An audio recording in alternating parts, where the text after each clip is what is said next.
بسم اللہ الرحمن الرحیم۔ ارادہ عمومی کے تصور کا مطالعہ کر رہے تھے ہم، اور پچھلی بار اس کی بارے میں جو تمہیدی باتیں تھیں وہ عرض کی تھی، تو آج جو ہے اس پر بات کریں گے کہ ارادہ عمومی کیا ہے اور اس کو کس طرح جانا جا سکتا ہے، یعنی اس کے تصور پہ بات کریں گے اور اس کی علمیاتی حیثیت پر بات کریں گے۔ تو ارادہ عمومی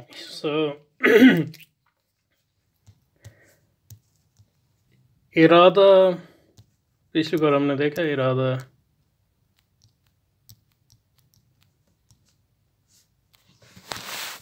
ارادے کا خواہش سے گہرا تعلق ہے۔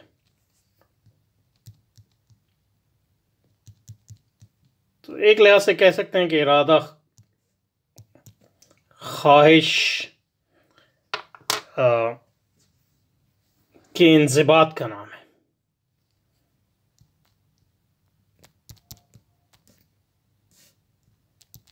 تو میری خواہش ہے کہ میں گاڑی خریدوں،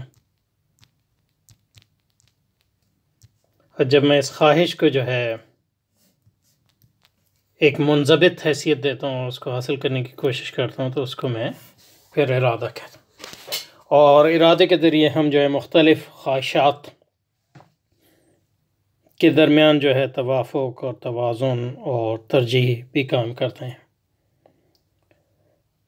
اور اس کی بنیاد جو ہے زیادہ تر جو ہے، اگر آپ خواہش پرست ہیں تو خواہش کی جو انٹینسٹی ہے، اس کی جو انٹینسٹی کو کیا کہتے ہیں، اس کا وفور جو ہے، اس کی بنیاد پر جو ہے، تو ارادہ اور خواہش بنیادی طور پہ ان میں گہرا جو ہے تعلق ہے، اور ارادہ جو ہے خواہش کی ہی ایک شکل ہے۔ تو سرمایہ داری جو ہے اگر خواہش پرستی کا نام ہے،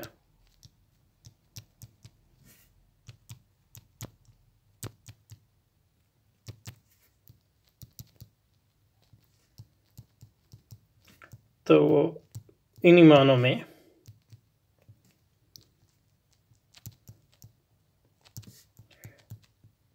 ارادہ پرستی کا بھی نام۔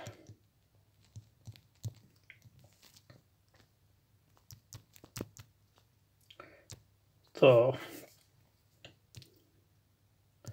خواہش کے حصول، خواہشات کی حکمرانی اور ارادے کی حکمرانی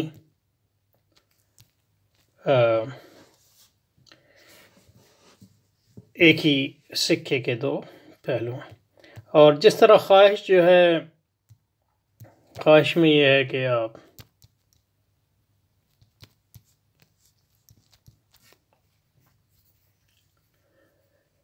خواہش میں آپ یہ دیکھ سکتے ہیں کہ خواہش جو ہے فرد کی ہو سکتی ہے، گروہ کی ہو سکتی ہے، اور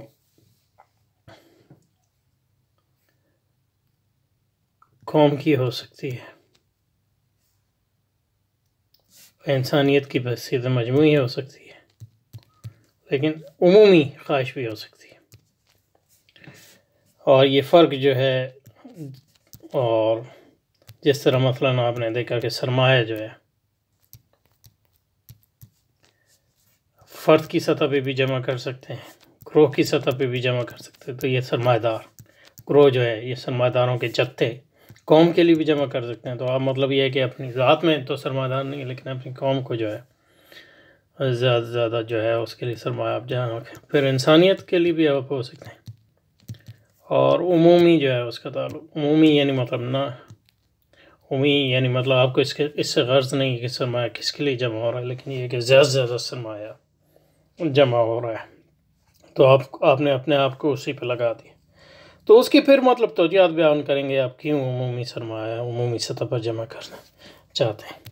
اسی لحاظ سے جب ہم ارادے کی بات کرتے ہیں تو ارادہ فرد کا بھی ہو سکتا ہے، گروہ کا بھی ہو سکتا ہے، قوم کا بھی ہو سکتا ہے، انسانیت کا بھی ہو سکتا ہے، یعنی انسانیت بطور انسانوں کے مجموعے کا۔ تمام انسانوں کا مجموعہ ہے، اور پھر عمومی ارادہ بھی ہو سکتا ہے۔ تو اسی عمومی ارادے کو جنرل ویل کہتے ہیں، اسی پہ بات کریں۔ اور آپ دیکھیں گے کہ یہ عمومی ارادے کا گہرا تعلق ہے سرمایہ داری کی عمومی تصور، سرمایہ، عمومی سرمایہ کے بڑھوتری برائے بڑھوتری، فرد کے لیے نہیں، گروہ کے لیے نہیں، قوم کے لیے نہیں، انسانیت کے نہیں، بلکہ عمومی طور۔ تو ارادہ عمومی جو ہے اس لحاظ سے دیکھ سکتے ہیں ہم کہ ارادہ عمومی اور سرمایہ عمومی اور خواہش عمومی، ان سب کا ایک دوسرے سے جو ہے گہرا تعلق ہے۔ ایک آخری جو تصور اس میں رہ گیا وہ آزادی کا ہے، کیونکہ جب آپ خواہش کی حکمرانی کی بات کرتے ہیں تو اس کا اور سرمایہ کی بات کرتے ہیں، آزادی سے اس کا گہرا تعلق ہے، اور یہ ہم دیکھا ہے بار بار اور پھر بھی دیکھیں گے۔ تو آزادی کا بھی تعلق فرد کی بھی آزادی ہو سکتی ہے اور گروہ کی بھی آزادی ہو سکتی ہے، اور قوم کی بھی آزادی ہو سکتی ہے، اور انسانیت کی بھی آزادی ہو سکتی ہے، عمومی آزادی۔ اور آپ کہتے ہیں اس سے مجھے غرض نہیں ہے کہ انسانیت کی آزادی ہوگا، لیکن میں کوشش کروں گا کہ آزادی کی پرستش کرتا ہوں میں، اور کوشش کروں گا کہ جتنی آزادی زیادہ سے زیادہ ممکن ہو سکے اس آزادی کی وسعتوں میں اضافہ کیا جائے۔ تو یہ چاہتے تھے، اور اس میں پھر مطلب یہ ہے کہ جب آپ ارادے کی حکمرانی کی بات کرتے ہیں یا خواہش کی حکمرانی کی بات کرتے ہیں تو یہ سوال پیدا ہوتا ہے کہ فرد اور گروہ کے ارادے میں کیسے توافق قائم کیا جائے۔ یعنی اگر میرا ارادہ ایک ہے اور گروہ کا ارادہ دوسرا ہے، تو ایک معاشرے میں اور ایک ریاست میں اور ایک سرمایہ میں، اور اس کو آپ ان چاروں تصورات پہ لاگو کر سکتے ہیں۔ مثلا میں کہہ رہا ہوں سرمایہ دار ہوں، میں کہہ رہا ہوں کہ وہ حکمت عملی بنانے کی کوشش کرنی چاہیے جیسے میرے سرمایہ میں زیادہ سے، لیکن آپ کہہ رہے ہیں نہیں، میں اپنے گروہ سے میری جو ہے وفاداری زیادہ ہے، تو میں وہ حکمت عملی اختیار کروں گا کہ سرمایہ جو ہے وہ اس گروہ کے لیے زیادہ سے زیادہ جو ہے اکٹھا ہو سکے۔ تو یہ جو ہے تضاد توافق جو ہے سرمایہ داری میں انفرادی ارادے اور مجموعی ارادے میں مختلف سطحوں پہ ہوتا ہے، اور یہ سیاسی طور پہ بھی ہوتا ہے اور معاشی طور پہ ہوتا ہے، یعنی سرمایہ کی سطح پہ بھی ہوتا ہے اور آزادی کی سطح پہ بھی ہوتا ہے۔ اب سرمایہ کی سطح پہ سرمایہ داری کی جو غالب روایت ہے، اس نے اس کو اس طرح حل کیا کہ مثلا آدم اسمتھ نے کہا کہ آدم لوہار نے کہا کہ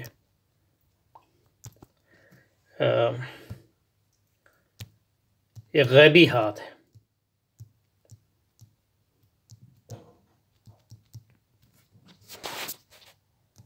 اور وہ غیبی ہاتھ ہے مارکیٹ کا، مارکیٹ کا غیبی ہاتھ،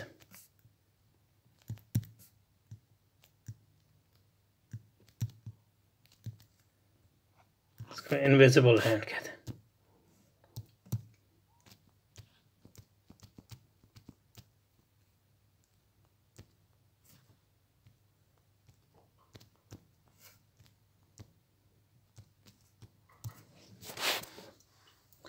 انویزیبل ہینڈ، اور یہ اس بات کو ممکن بناتا ہے یہ غیبی ہاتھ کہ گو کہ مارکیٹ میں ہر فرد جو ہے اپنی خواہش، اپنے منافع، اپنے سرمایہ کی بڑھوتری کے لیے کام کر رہا ہے، لیکن اس کے نتیجے میں ہر ایک کے خواہش اور منافع اور سرمایہ جو ہے اس میں بھی اضافہ ہوتا ہے۔ تو آدم اسمتھ نے کہا کہ ہمیں اس کے لیے کوئی میکینزم یا کوئی خاص طریقہ کار منضبط کرنے کی ضرورت نہیں ہے. مارکیٹ خود ہی جب مارکیٹ کو آپ آزاد چھوڑ جائیں گے تو خود بخود جو ہے اس بات کو ممکن بنائے گی کہ جب ہر فرد اپنے خواہش اور اپنے ارادے اور اپنے منافع اور سرمایہ کے اضافے کے لیے جدوجہد کر رہا ہے تو اس فرد کی بھی خواہش پوری ہوگی اور دوسرے مجموعی خواہشات بھی جو ہیں وہ بہتر طریقے سے پوری ہو گئی ہیں. تو مارکیٹ جو ہے وہ اس کا ایک مطلب یہ ہے کہ اپنا آٹومیٹک غیبی میکینزم ہے جس کے ذریعے وہ کرتے ہیں. تو ہمیں اس کے لیے اس کی پرواہ کرنے کی کوشش کریں. ہمیں صرف یہ ہے کہ مارکیٹ میں دخل نہ دیں. اور جب سرمایہ جو ہے آج کا سرمایہ جس سطح پہ پہنچ گیا تو اس میں کہتے ہیں کہ مطلب یہ ہے کہ اسٹاک ایکسچینج جو ہے یہ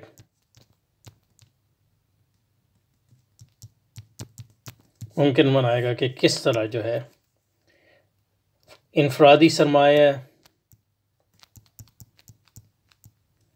گروہی سرمایہ اور عمومی سرمایہ کے مفادات جو ہیں وہ ان میں ٹکراؤ نہ ہو بلکہ وہ سب کے انفرادی سطح پہ پوری ہو، گروہ کی سطح پہ اور عمومی سطح پہ بھی پوری ہو. تو آپ کو کرنا صرف یہی ہے کہ اسٹاک ایکسچینج کو کھلا چھوڑ دیں. لیکن سرمایہ داری کی جو دوسری روایات ہیں جیسے سوشلزم ہے وہ اس بات کو نہیں مانتے. وہ کہتے ہیں کہ نہیں، حکومت کو جو ہے پلاننگ کرنی چاہیے. تو ان کا جو ہے پلاننگ، ان کا طریقہ تھا منصوبہ بندی. تو جب یہ لوگ جو ہے ان افکار کی تو چائنا جو ہے ان کے مطلب یہ 20 سال کا منصوبہ، 30 سال کا اور 40 سال کا اب بھی ہوتا ہے. اور جب جو ہے سوشلزم یا عموماً جو ہے قومی منصوبہ بندی کی جو تحریکیں تھیں یا جو آئیڈیالوجیز تھیں وہ مقبول تھیں تو اس وقت جو ہے ہر ملک جو ہے اس کے منصوبہ بنتا تھا. پاکستان میں بھی 10 سالہ منصوبہ اور تو پلاننگ کے ذریعے. تو یہ دو طریقے تھے. تو اس میں تو انہوں نے حل کر دیا کیونکہ اکنامکس کو سمجھتے ہیں کہ ٹیکنیکل علم ہے جس کی بنیاد پہ ہم یہی چیز جو ہے پھر پولیٹکس نے کی، سرمایہ داری کی، پولیٹیکل سائنس نے کی، یا پولیٹیکل سائنس اور فلسفہ سیاسی میں یہی چیز جو ہے اس بات کی کوشش کی کہ سیاسی سطح پہ بھی ارادہ تو دو طریقے کس طرح انفرادی ارادے اور مجموعی ارادے کے درمیان توافق اور تطابق ہو. تو یہ سیاسی سطح کی بات ہے. تو ارادہ عمومی ایک حل ہے اس کا جو مقبول عام ہے، ارادہ عمومی کے نظریے. اور ارادہ عمومی تو اس میں اس چیز کا یہ حل پیش کرتا ہے کہ کس طرح انفرادی ارادوں اور مجموعی ارادوں کے درمیان توافق اور تطابق پیدا کیا جائے. کیونکہ سیاسی سطح پر ریاست کی سطح پر سیاسی نظام میں جو ہے آپ مختلف ارادوں کے درمیان جو تضادات ہیں ان کو حل کرنے کی کوشش کرتے ہیں. اور ارادہ عمومی اس کا بھی حل ہے کہ یہ مجموعی ارادہ جو ہے سرمایہ داری کے ساتھ جو ہے موافق ہو. کیونکہ جو سیاسی نظام بنا رہے ہیں وہ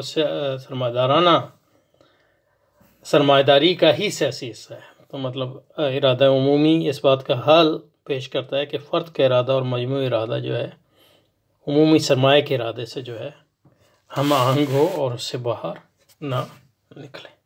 اچھا جی، تو یہ تمہید پھر ایک لمبی تمہید ہو گئی. لیکن اب آتے ہیں یعنی مطلب یہ کہ ارادہ عمومی کی طرف. ارادہ عمومی کیا ہے؟ اور دوسری بات یہ ہے کہ ارادہ عمومی کو کس طرح ہم معلوم کر سکتے ہیں کہ ارادہ عمومی کیا ہے.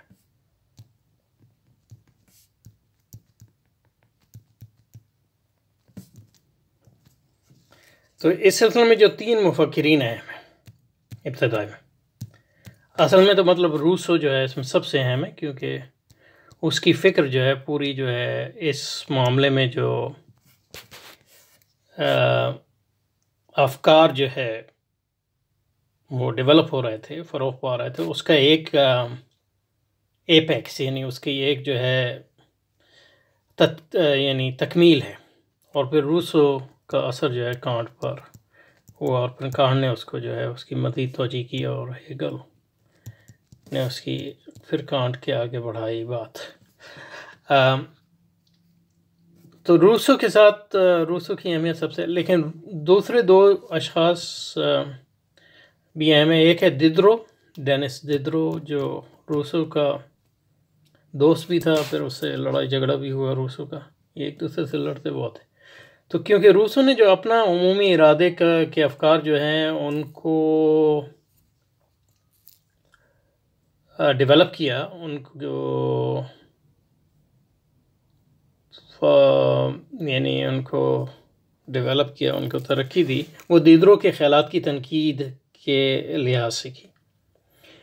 اور جیسے کہ ابھی دیکھیں گے دیدرو نے ایک اہم تصور دیا، اور وہ تصور یہ تھا کہ اس نے کہا کہ ارادہ عمومی نہ تو انفرادی ارادے کا نام ہے، نہ مجموعی ارادے کا نام ہے، نہ تمام افراد کے مجموعے کا نام ہے، نہ گروہوں کے ارادے کا نام ہے، نہ قومی ارادے کا نام ہے، بلکہ یہ عمومی ارادے کا نام ہے. اور پھر اس نے بتایا کہ عمومی ارادہ کیا، کس چیز کا ارادہ ہے. اور اس نے کہا عمومی ارادہ جیسے کہ ہم دیکھیں گے انسانیت کا ارادہ ہے، لیکن انسانیت کا ارادہ وہیں طور نہیں کہ انسانیت بطور مجموعے کے، نہ، یعنی مجموعے میں تو آپ جمع کریں گے تمام انسانوں کے ارادوں کو، نہ.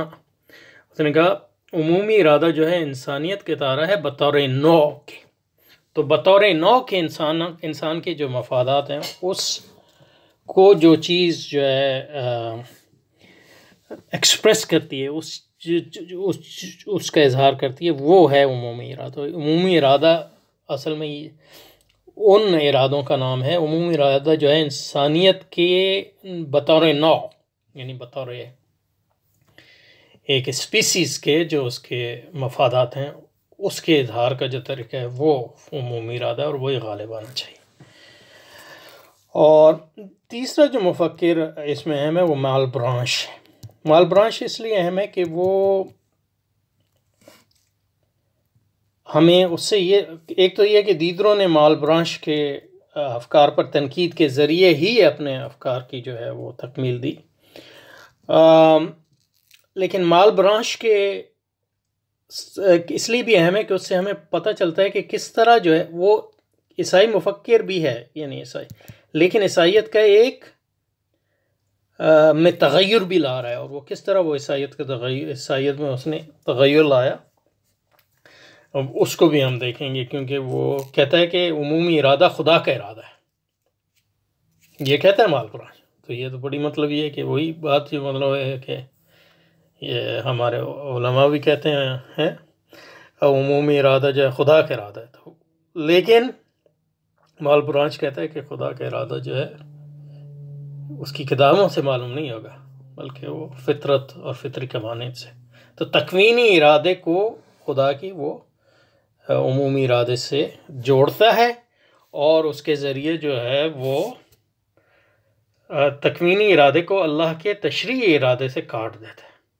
اور یہ نیچرلزم جو ہے پہلی بنیاد بنتی ہے جس میں سیکولرائزیشن کی. حالانکہ آپ کہیں گے کہ اب کیا بات کی اس نے، یہ کہتا ہے کہ ارادہ عمومی ہے وہ خدا تعالیٰ کا ارادہ، تو اس کا مطلب یہ ہے کہ خدا تعالیٰ کا ارادہ غالب آنا چاہیے. لیکن وہ کہتا ہے خدا تعالیٰ کا ارادہ جو معلوم ہوگا وہ انجیل سے یا تورات سے، یہ پتہ نہیں اس کو قرآن کا پتہ تھا کہ نہیں، لیکن قرآن سے نہیں معلوم ہے، بلکہ اس سے معلوم ہوا کہ فطری قوانین سے، کیونکہ فطری قوانین جو ہے خدا کے ارادے کا بہتر اظہار ہے. تو گو کہ وہ عیسائیت سے ہٹتا نہیں ہے، لیکن عیسائیت کو مکمل جو ہے اپ سائڈ ڈاؤن، یعنی اس کے بالکل مسخ تشریح اور تعبیر کرتا ہے. تو اس کے یہ تو اس لیے مال برانش ایک ٹرانزیشن مفکر ہے، یعنی وہ عیسائیت کو پوری طرح رد نہیں کرتا. اسی لیے یہ مطلب یہ جو ترمیم پسندی ہے، ترمیمیت پسندی ہے، تو ان معنوں میں ایک ترمیمیت پسند ہے. وہ ترمیمیت پسندی یہی کرتی ہے کہ وہ اسلام یا عیسائیت یا یہودیت کو مکمل طور پہ رد نہیں کرتی، بلکہ ان کو سیکولرائز کرتی ہے. اور اس طرح سیکولرائز کرتی ہے کہ پہلے درجے میں مطلب یہ انکار بھی نہیں کرتی کہ خدا کا ارادہ ہی غالب ہونا چاہیے.